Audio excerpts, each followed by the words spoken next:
So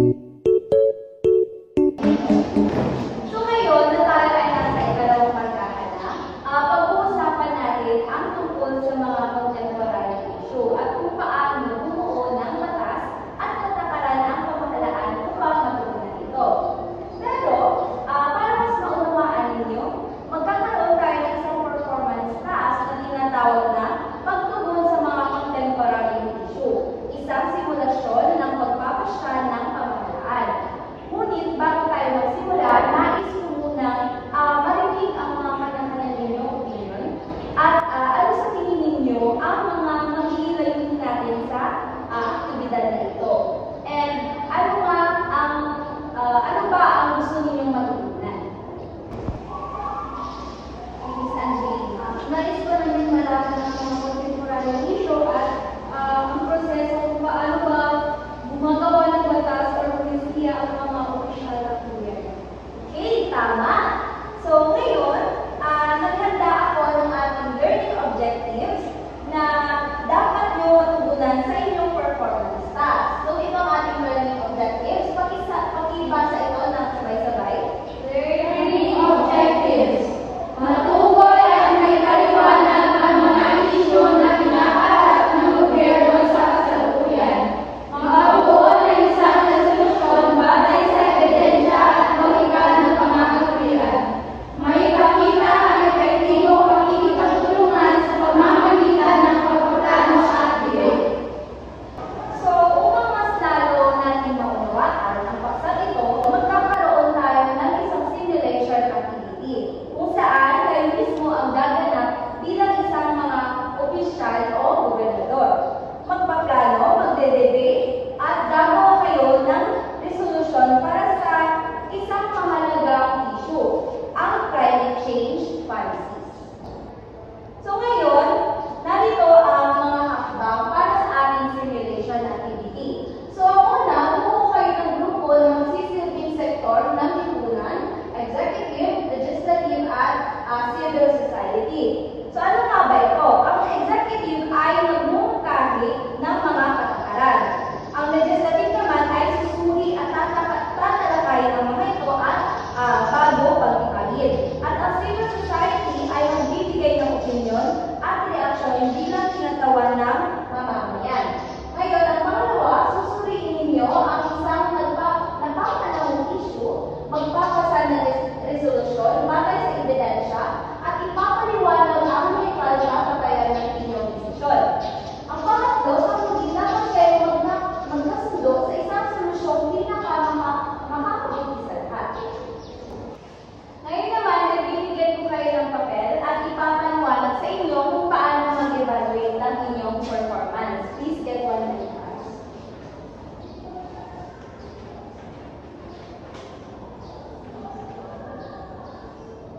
So ngayon, gagamit tayo ng analytic rubric upang magkaroon ng malinaw at detalyadong pagtataya sa bawat aspeto ng inyong pagganap. So dito, may apat na pangunahing kategorya na dapat inyong bigyan pansin. Una ay ang content and logic. So sinusuri nito kung malinaw, logical at may sapat na ebidensya ang inyong mga sagot. Pangalawa naman ay ang delivery and clarity. Tinitingnan ito kung maayos, organisado at madaling maintindihan ang inyong mga pagpapaliwanag. Ngayon ang pangatlo ay ang collaboration. So sinusukat ito ang pakikinabang at koordinasyon ng bawat miyembro sa grupo. At ang pang-apat naman ay ang content and logic. So dito,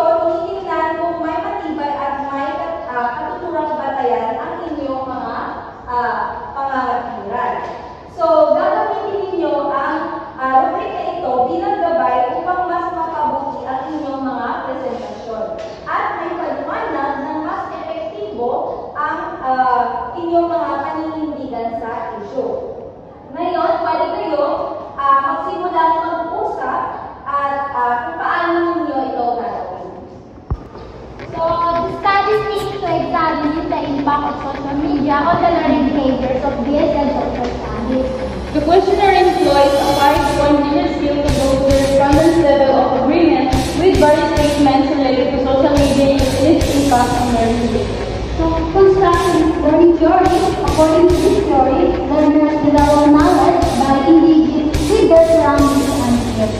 So there is one but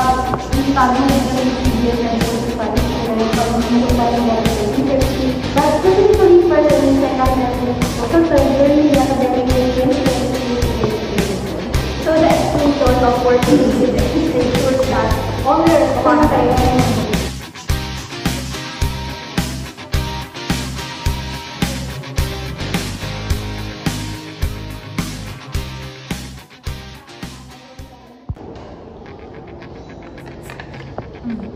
So, ang unang bahagi ng proseso ay ang pagsusuri ng problema. So, dito inaalam natin ang issue at nagmumungkahi ng mga posibleng solusyon.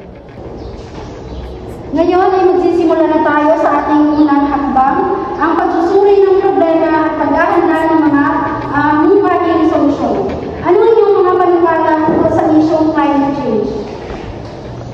Dapat tayo magbasa ng mga batas na mas magbibigay ng mahigpit na parusa para sa mga kumpanyang lumalabag sa environmental law. Mahalaga rin ang pandahan ng renewable energy projects upang bawasan ang paggamit ng fossil fuel. Dapat din sa alang-alang ng suporta para sa mga maliliit na negosyo upang siguraduhin na hindi mahihirapan ang mga negosyante sa bagong regulasyon.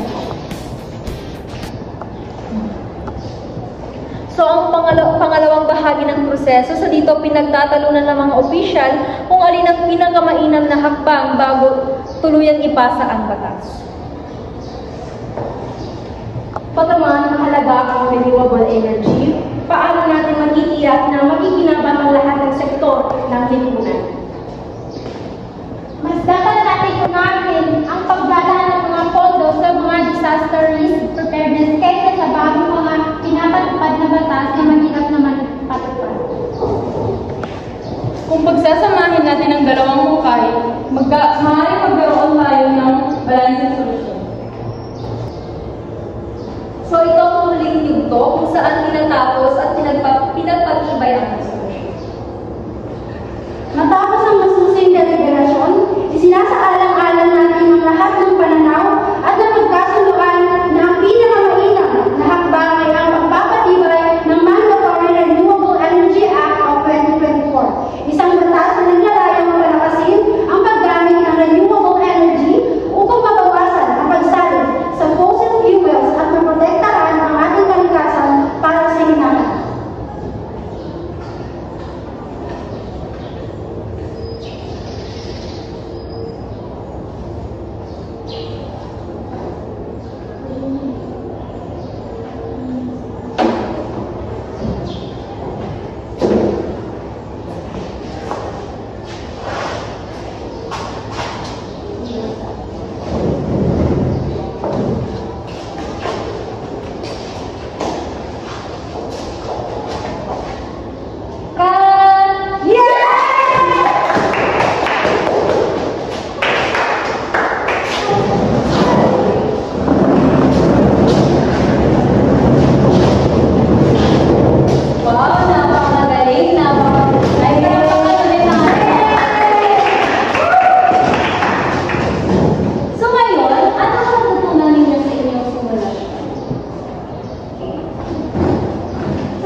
Judikatura.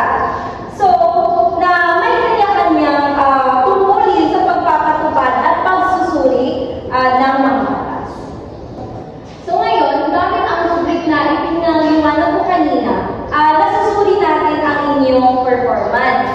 Base sa nilalaman, presentasyon at pagtulungan. So, nakita natin kung paano ninyo na ipakita ang inyong unawa sa proseso na